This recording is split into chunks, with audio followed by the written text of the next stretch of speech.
Assalamualaikum warahmatullahi wabarakatuh. Kami akan menjelaskan contoh kasus dan pembahasannya. Dari soal pertemuan minggu lalu, yaitu toko Fajar, buatlah 1 laporan keuangan, 2 jurnal penutup, 3 jurnal pembalik. Ya, terima kasih. Yang selanjutnya yaitu mengenai laporan laba rugi ya teman-teman. Tetap laporan laba rugi acuannya tetap pada kertas kerja atau yang kita kenal dengan neraca lajur. Untuk komponen-komponen yang ada dalam kertas yang ada dalam laporan laba rugi yaitu membahas mengenai penjualan, harga pokok penjualan, yang mana di dalamnya ada presiden awal barang dagang, pembelian dan lain sebagainya. Terus beban operasional, pendapatan dan beban operasional, dan yang terakhir nantinya ada pajak, gitu, bahas mengenai pajak. Nah, untuk kita ngambil dari laporan laba rugi yang ada di kertas kerja, gitu. Untuk penjualan itu dikurangi rate penjualan, dikurangi lagi dengan potongan penjualan, sehingga menemukan hasil sebanyak 53.125.000. Dan untuk harga pokok penjualan itu ada persediaan awal barang dagang. Persediaan awal barang dagang itu ditambah dengan pembelian, dikurangi dengan retur pembelian, dikurangi dengan potongan pembelian, ditambah dengan bempat angkut pembelian. Jadi jumlah keseluruhan itu sebanyak 40.530.000 rupiah. Itu barang tersedia untuk dijual. Nah, untuk barang tersedia untuk dijual itu digerangi dengan persediaan akhir barang dagang itu. Jadi 40.530.000 rupiah dikurangi 5.290.000 rupiah itu menjadi 35.280.000 rupiah. Itu harga pokok penjualan. Dan untuk laba kotornya sendiri,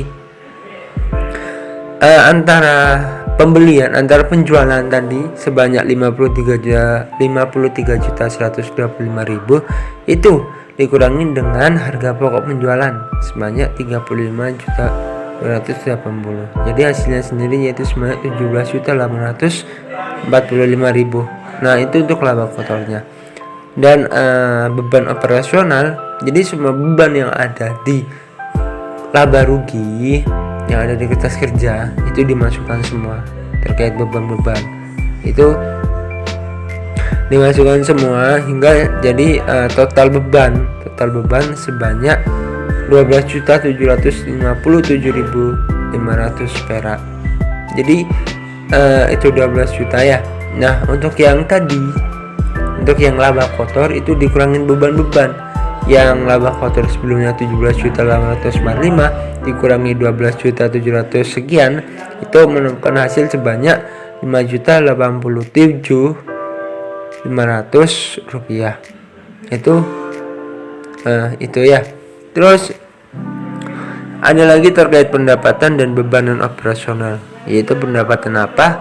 Pendapatan bunga di neraca lajur sebanyak 37.500 rupiah gitu. Nah, yang 5.087.500 perak itu dikurangi 37 itu maksudnya ditambah 37.500 karena itu kan pendapatan ya, itu jadi ditambah jadi sebanyak 5.125.000 rupiah. Nah, itu laba bersih sebelum pajak. Nah, karena ada pajak dalam neraca lajur sendiri itu, karena ada pajak, makanya 5.125.000 yang dapat laba bersih sebelum pajak itu dikurangin pajak penghasilan sebanyak 750.000 gitu. Jadi 5.125 dikurangin 750.000. Nah, totalnya sebanyak 4.375.000, dan itu laba bersih setelah pajak. Jadi perusahaan untung sebesar 4.375.000 rupiah gitu teman-teman ya.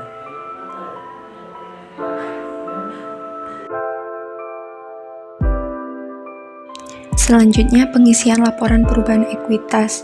Pertama kita isi nama tokonya yaitu Toko Fajar, lalu laporan perubahan ekuitas, lalu periodenya yaitu periode 31 Desember 2010.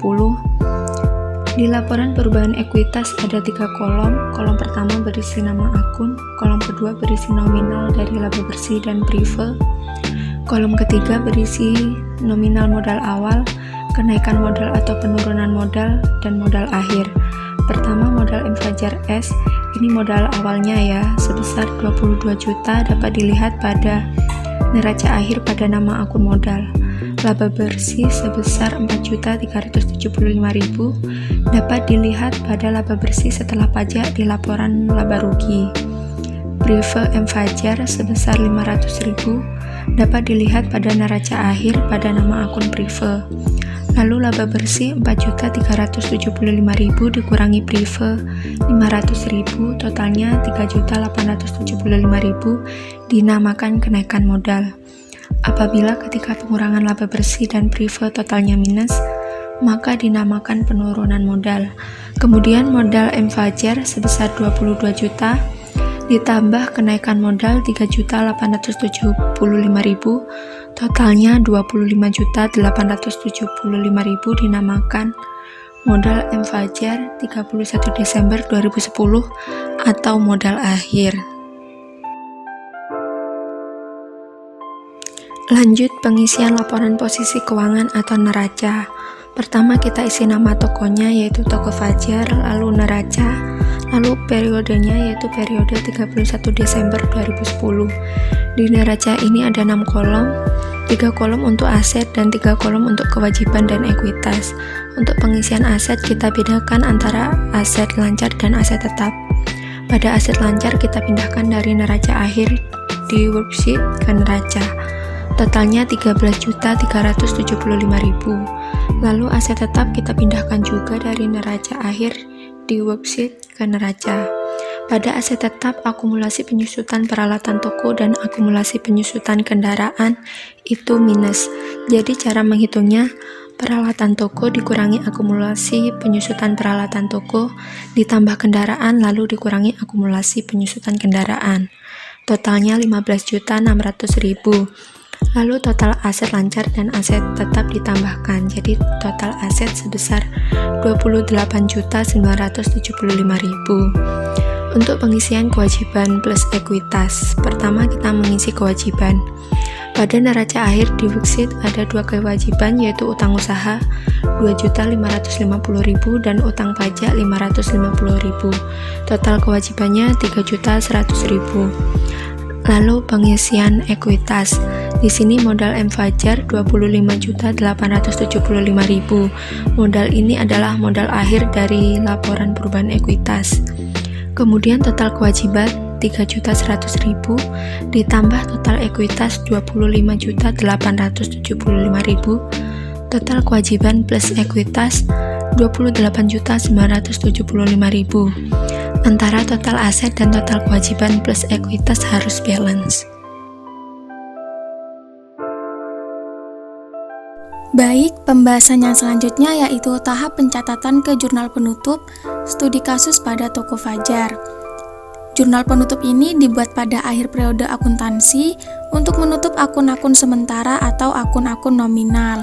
Nah, akun-akun nominal yang ditutup ini terdiri dari yang pertama ada akun pendapatan, kedua akun beban, ketiga akun ikhtisar laba rugi, dan yang keempat akun prive. Sebelum saya menjelaskan terkait pencatatan pada jurnal penutup ini, di sini bisa kita amati terlebih dahulu format dari jurnal penutup. Yang pertama ada nama perusahaan. Pada studi kasus kali ini nama perusahaannya adalah Toko Fajar, lalu jurnal penutup per 31 Desember 2010. Dan untuk kolom-kolomnya seperti ini, ada kolom tanggal, keterangan, referensi, debit, dan kredit. Jadi untuk format dan kolom dari jurnal penutup seperti ini. Baik, selanjutnya ke pembahasan pencatatan jurnal penutup. Yang pertama kita bahas akun pendapatan terlebih dahulu. Jadi untuk saldo pendapatan ini kita pindahkan ke akun ikhtisar laba rugi dengan jurnal pendapatan pada ikhtisar laba rugi. di mana untuk nominalnya bisa kita lihat di kolom neraca lajur di bagian kolom laba rugi. Pada studi kasus Toko Fajar untuk akun pendapatan ini, jurnal penutupnya sebagai berikut.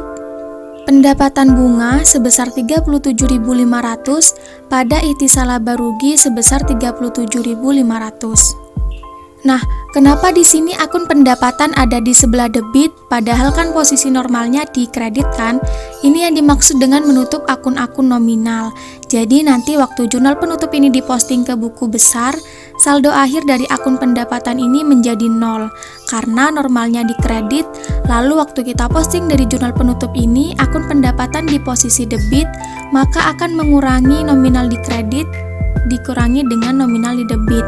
Maka dari itu, saldo dari akun pendapatan ini menjadi 0. Selanjutnya ke akun beban, di mana saldo beban ini juga kita pindahkan ke ikhtisar laba rugi dengan jurnal ikhtisar laba rugi pada beban-beban. Nah, pada studi kasus Toko Fajar untuk akun beban ini jurnalnya sebagai berikut.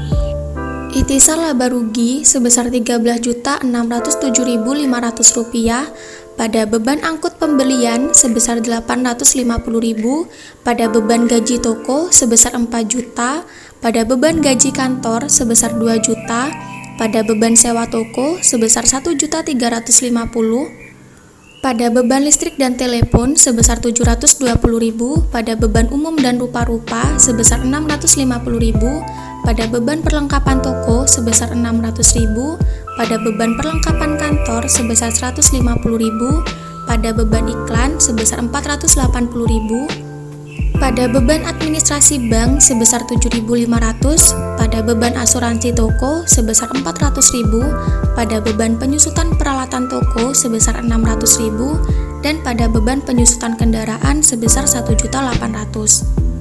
Sama halnya dengan pendapatan yang tadi, di sini akun beban juga ada di posisi kredit, padahal untuk posisi normalnya ada di sebelah debit. Penjelasannya sama dengan akun pendapatan yang tadi, di mana ini yang dimaksud dengan menutup akun-akun nominal. Jadi nanti waktu jurnal penutup ini diposting ke buku besar, saldo akhir dari akun beban ini menjadi 0, karena normalnya di debit. Terus waktu kita posting dari jurnal penutup ini, akun beban ada di posisi kredit, maka nanti akan mengurangi nominal di debit dikurangi dengan nominal di kredit. Maka dari itu, untuk saldo akhir dari akun beban ini akan menjadi 0. Lanjut ke akun ikhtisar laba rugi, di mana yang dimaksud dalam hal ini adalah laba atau rugi periode tersebut yang dipindahkan ke akun modal. Di sini ada dua ketentuan, yaitu yang pertama jika laba. Maksud jika laba yaitu bisa kita lihat di kolom neraca lajur di kolom bagian laba rugi.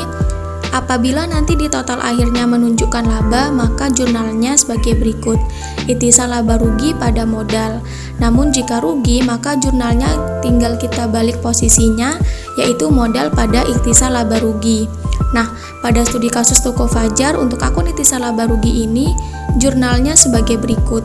Sebelumnya bisa kita lihat terlebih dahulu di kolom neraca lajur di bagian kolom laba rugi, untuk total akhirnya apakah menunjukkan laba atau rugi. Di studi kasus Toko Fajar ini menunjukkan laba, maka jurnalnya sebagai berikut. Ikhtisar laba rugi sebesar Rp4.375.000 pada modal M. Fajar Setiawan sebesar Rp4.375.000. Lanjut ke akun nominal yang terakhir, yaitu akun prive, di mana akun prive ini kita pindahkan ke akun modal dengan jurnal sebagai berikut. Modal pada prive. Pada studi kasus Toko Fajar untuk akun prive ini jurnalnya sebagai berikut. Modal M. Fajar Setiawan sebesar Rp500.000 pada prive M. Fajar Setiawan sebesar Rp500.000. Nah, di mana terkait nominalnya ini bisa kita lihat di kolom neraca lajur di bagian kolom neraca. Untuk akun prive nominalnya sebesar Rp500.000. Jadi, seperti itulah pembahasan dari saya terkait jurnal penutup. Selanjutnya yaitu jurnal pembalik. Jurnal ini dilakukan pada awal periode berikutnya. Langsung saja pada jurnal yang pertama, yaitu transaksi sewa dibayar di muka, di mana transaksi ini dicatat sebagai beban. Sesuai dengan penjelasan di video sebelumnya, dinyatakan bahwa transaksi beban yang dibayar di muka dicatat sebagai beban termasuk ke dalam golongan deferral. Dan hal ini perlu dilakukan jurnal pembalik, yaitu dengan membalik ayat jurnal penyesuaian. Yaitu jurnalnya adalah beban sewa toko pada sewa dibayar di muka sebesar Rp450.000. Kemudian transaksi berikutnya yaitu transaksi pajak, di mana pajak tersebut belum dibayarkan. Hal tersebut termasuk ke dalam beban yang masih harus dibayar dan tergolong ke dalam akrual. Dan hal ini perlu dilakukan pembalik dengan membalik ayat jurnal penyesuaian, yaitu menjadi utang pajak pada pajak penghasilan sebesar Rp550.000. Sekian presentasi dari kami. Mohon maaf apabila ada salah kata. Terima kasih atas perhatiannya. Wassalamualaikum warahmatullahi wabarakatuh.